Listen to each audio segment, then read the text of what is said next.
अभी हमारा अध्याय 2 यानी कि ग्लोब, अक्षांश एवं देशांतर, इसका अभी हम लोग अभ्यास करने जा रहे हैं। तो चलिए बच्चों आगे बढ़ते हैं हमारे प्रकल्प के अंदर। यहाँ पे हमें ग्लोब के बारे में कुछ जानकारी लेनी। यहाँ पे हम लोग एक चित्र भी देख रहे हैं जो ग्लोब की है। अभी हम लोग विश्लेषण में चले जाते हैं।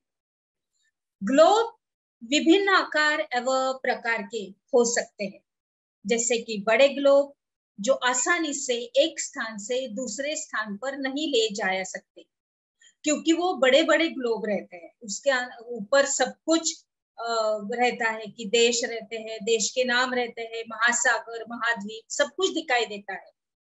तो बड़े आकार की वजह से ये एक स्थान से दूसरे जगह पे नहीं लेके जा सकते। और जो पॉकेट में रखने वाले छोटे ग्लोब रहते हैं, जैसे कि गुब्बारे जैसे, तो जिनमें हवा भी भरी जा सकती है एवं आसानी से एक स्थान से दूसरे स्थान पर हम लोग ले जा सकते हैं।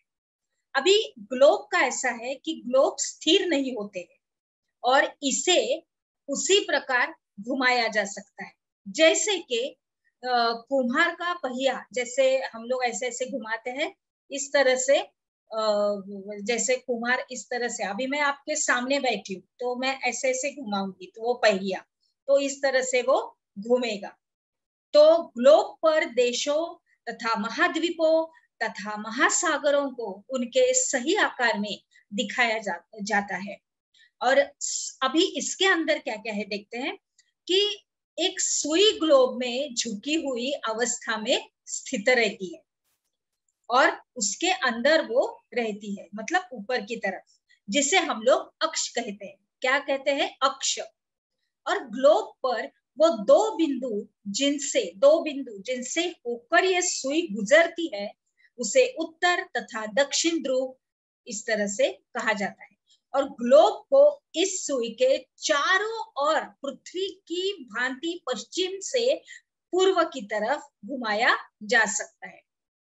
लेकिन इसमें हमें एक चीज ध्यान में रखना चाहिए बच्चों, कि वो ये रहती है कि इन दोनों में एक अंतर है। जो पृथ्वी पर वास्तव में ऐसी कोई सुई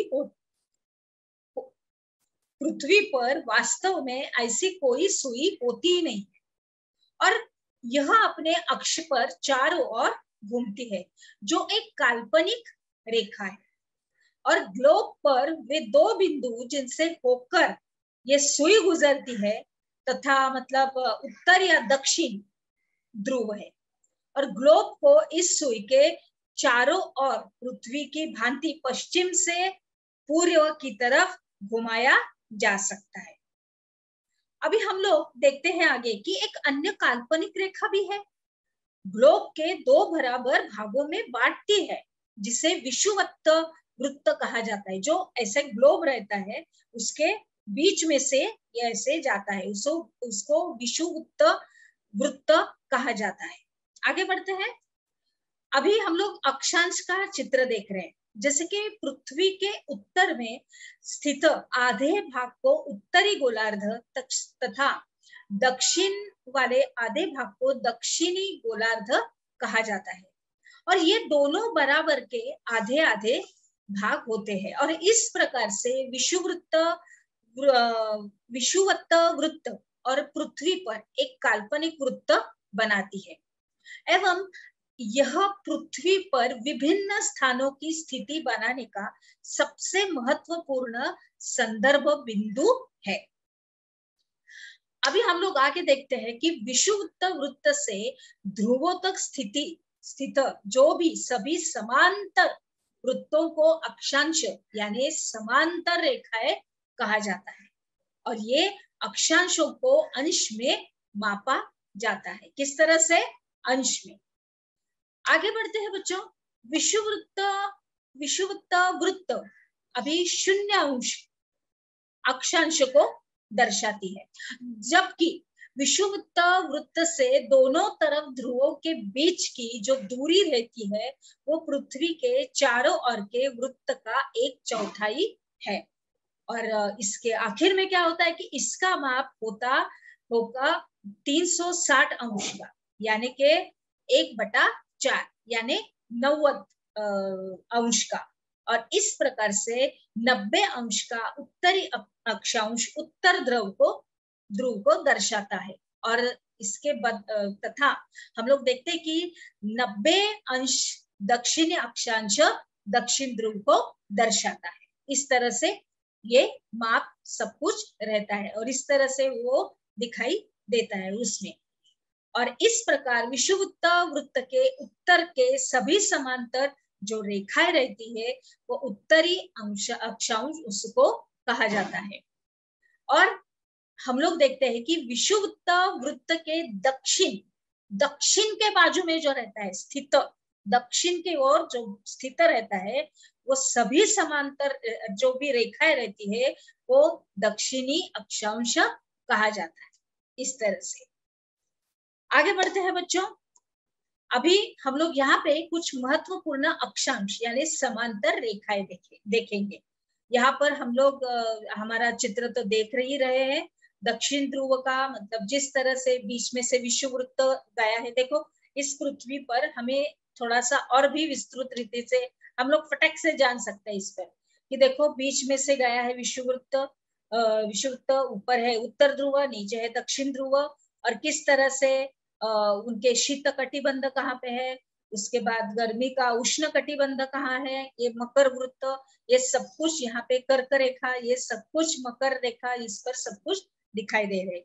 तो हम लोग यहाँ पे अभी हम लोग जाते हैं जानकारी में कि विषुवृत्त वृत्त 0 अंश उत्तर ध्रुव 90 अंश उत्तर तथा दक्षिण ध्रुव का है 90 अंश दक्षिण।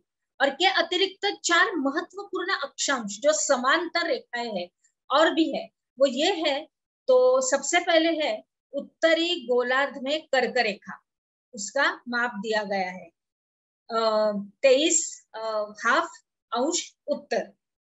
उसके आगे दूसरा दिया गया है दक्षिणी गोलार्ध में मकर रेखा। देखो इधर भी देखो मकर रेखा दिखाई दे रही है आपको, उसमें उसका माप भी दिखाई दे रहा है, वही 23.5 का माप दिया गया है उसको अंश में। हाँ, अभी तीसरा है विषुवृत्त वृत्त के 66 बटा अंश उत्तर में उत्तर ध्रुव वृत्त, और चौथा है विषुववृत्त रेखा के वही अंश यहाँ पे दिखाई दे रहा है। देखो बच्चों यहाँ पे दिखाई दे रहा है, आप लोगों को दिखाई दे रहा है इस चित्र में कि दक्षिण में दक्षिण ध्रुव वृत्त 66.5% यहाँ पे दिखाई दे रहा है अंश में। यहाँ पे समझ में आया ये सब कुछ। आगे बढ़ते हैं, पृथ्वी के ताप कटिबंध यानी उष्ण कटिबंध देखते हैं हम लोग कि कर्क रेखा जो रहती है एवं मकर रेखा के बीच में जो सभी अक्षांशों पर सूर्य वर्ष में एक बार दोपहर के सिर के ठीक ऊपर आता है। कौन? सूर्य, सूरज वर्ष में एक बार दोपहर में सर के ऊपर आ जाता है, सर के ऊपर आ जाता है। और इसीलिए इस क्षेत्र में सबसे अधिक उष्मा प्राप्त होती है तथा उसमें क्या होता है उसे उष्ण कटिबंध ऐसे कहा जाता है। आगे बढ़ते हैं, कर्क रेखा एवं मकर रेखा के बीच के सभी अक्षांशों पर जो अभी हम लोग देख रहे हैं कि सूरज जो एक बार ठीक ऊपर आता है उसको उष्ण कटिबंध कहा जाता है। उसके बाद फिर कर्क रेखा तथा मकर रेखा के बाद किसी भी अक्षांश पर दोपहर का सूर्य कभी भी सिर के ऊपर नहीं होता है और ध्रुव की तरफ सूर्य की किरणें तिरछी होती है, मतलब ये तिरछी होती है इस तरह से। और इस प्रकार उत्तरी गोलार्ध में कर्क रेखा एवं उत्तर ध्रुव तथा दक्षिणी गोलार्ध में मकर रेखा एवं दक्षिण ध्रुव के वृत्त के जो बीच वाला क्षेत्र है का जो तापमान उधर का है वो कैसे रहता है? मध्यम रहता है, न गर्मी रहती है न ठंडी रहती है, बीच का रहता है। इसीलिए उसे शीतोष्ण कटिबंध कहा जाता है, ज्यादा गर्मी नहीं ज्यादा ठंडी नहीं, इसके लिए शीतोष्ण कटिबंध, दोनों भी कटिबंध तापमान उसमें समाविष्ट होते हैं। अभी उत्तरी गोलार्ध में उत्तर ध्रुव वृत्त एवं उत्तरी ध्रुव तथा दक्षिण गोलार्ध में दक्षिण ध्रुव वृत्त एवं दक्षिण ध्रुव के बीच के क्षेत्र में ठंड बहुत होती है। ये कहाँ पे है देखो, हाँ, दक्षिणी गोलार्ध में उत्तर ध्रुव वृत्त यानी कि एवं उत्तरी ध्रुव तथा दक्षिणी गोलार्ध में दक्षिण ध्रुव यानी कि दक्षिण ध्रुव के बीच के जो क्षेत्र रहता है, जो जगह रहती है, उसमें क्या रहती है, ठंड बहुत रहती है। क्या रहती है, ठंड बहुत रहती है, क्योंकि वहां सूर्य क्षितिज से ज्यादा ऊपर नहीं आ पाता, इसीलिए इसको शीत कटिबंध कहते हैं, यानी ठंडा मौसम का प्रदेश, यानी कि शीत कटिबंध कहते हैं। जहां तक समझ में आया बच्चों, आगे बढ़ते हैं। अभी हम लोग देखते हैं कि देशांतर क्या है। तो देशांतर ये है कि किसी स्थान की स्थिति को बताने के लिए उस स्थान के अक्षांश के अतिरिक्त कुछ और जानकारियों की भी आवश्यकता होती है। जैसे कि अभी प्रशांत महासागर को हम लोग लेंगे, तो प्रशांत महासागर में जो स्थित है टोंगा हिंदी महासागर में स्थित मॉरिशस, म्हणजे ये दोनों क्या है, द्वीप है, एक आइलैंड है उनके अंदर, द्वीप। तो एक ही अक्षांश यानी 20 अंश इसमें से दक्षिण पर स्थित है, और उनकी स्थिति, ये सही स्थिति जो जानने के लिए यह पता करना होता है कि उत्तर ध्रुव को दक्षिण ध्रुव से जो जोड़ने वाली संदर्भ रेखा से पूर्व या पश्चिम की ओर इन स्थानों की दूरी कितनी है, इन स्थानों की दूरी कितनी है, और इसके संदर्भ में इसके अनुमान के अनुसार रेखाओं को जो देशांतरीय यामोत्तर कहते हैं, तथा उनके बीच की दूरी जो रहती है वो देशांतर के अंश में से मापा जाता है, और प्रत्येक अंश को क्या होता है, मिनट में तथा मिनट को सेकंड में विभाजित किया जाता है। ये अर्धवृत्त है, तथा उनके बीच में जो दूरी रहती है वो ध्रुवों की तरफ ज्यादा रहती है और ध्रुवों एवं ध्रुवों पर शून्य हो जाती है, जहां सभी देशांतरीय यामोत्तर आपस में मिलती है। क्या होती है, आपस में मिलती है। आगे बढ़ते हैं बच्चों। यहाँ पे अक्षांश समांतर रेखाओं जो रहती है उससे भिन्न सभी देशांतरीय यामोत्तर की लंबाई समान होती है, और इसीलिए इन्हें सिर्फ मुख्य संख्याओं में व्यक्त करना कठिन था। तब सभी देशों ने निश्चय किया था कि ग्रीनिच, जहां ब्रिटिश राजकीय वेधशाला स्थित है, उसमें से गुजरने वाली ये जो यामोत्तर से पूर्व और पश्चिम की ओर से गिनती शुरू की जाए, और इस यामोत्तर को प्रमुख यामोत्तर कहते हैं, और इसका मान 0 अंश देशांतर है, तथा यहाँ से हम लोग 180 अंश पूर्व या 180 अंश पश्चिम तक गणना करते हैं। अभी ये जो यामोत्तर तथा 180 अंश का जो यामोत्तर मिलकर पृथ्वी को 2 समान भागों या पूर्वी गोलार्ध एवं पश्चिमी गोलार्ध में विभक्त करती है, और इसीलिए किसी स्थान के देशांतर के आगे पूर्व के लिए अक्षर पूर्व तथा पश्चिम के लिए अक्षर पश्चिम का उपयोग करते हैं। अक्षर प 0 मतलब अक्षर प डॉट का उपयोग करते हैं, और ये हमें जानकर बहुत अच्छा लगता है कि 180 अंश पूर्व और 180 अंश पश्चिम यामोत्तर एक ही रेखा पर स्थित है। आगे बढ़ते हैं बच्चों।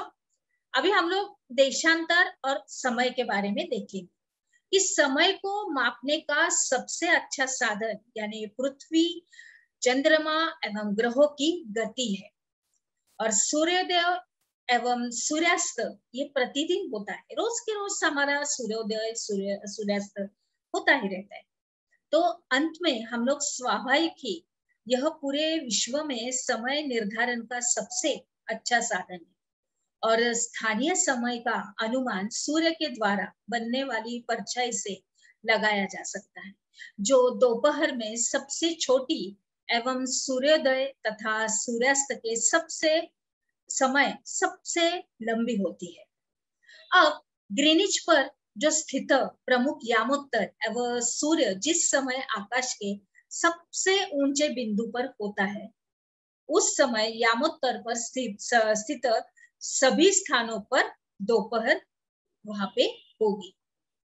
अभी हम लोग देखते हैं कि हम मापक समय को क्यों मानते हैं, क्योंकि अलग अलग यामोत्तर पर स्थित स्थानों पर स्थानीय समय पर अंतर होता है।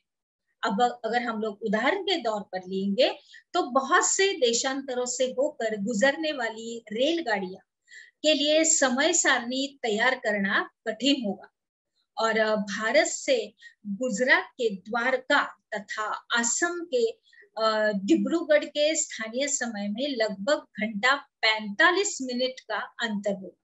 और इसके लिए ये आवश्यक है कि देश के मध्य भाग से होकर गुजरने वाली किसी भी यामोत्तर के स्थानीय समय को देश का मानक समय माना जाए।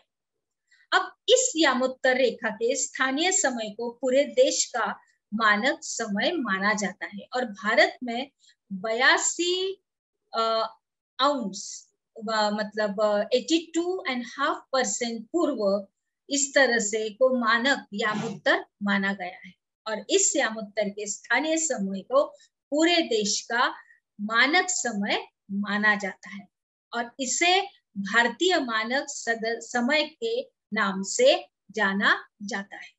आगे बढ़ते हैं बच्चों, हमने क्या सीखा इसके अंतर्गत, आपको ग्लोब क्या है और उष्ण कटिबंध किसे कहते हैं, इस 2 प्रश्न का उत्तर अपने अपनी किताब में अच्छी तरह से लिखना है। तो चलिए अभी हम लोग आगे बढ़ते हैं हमारे अगले पड़ाव।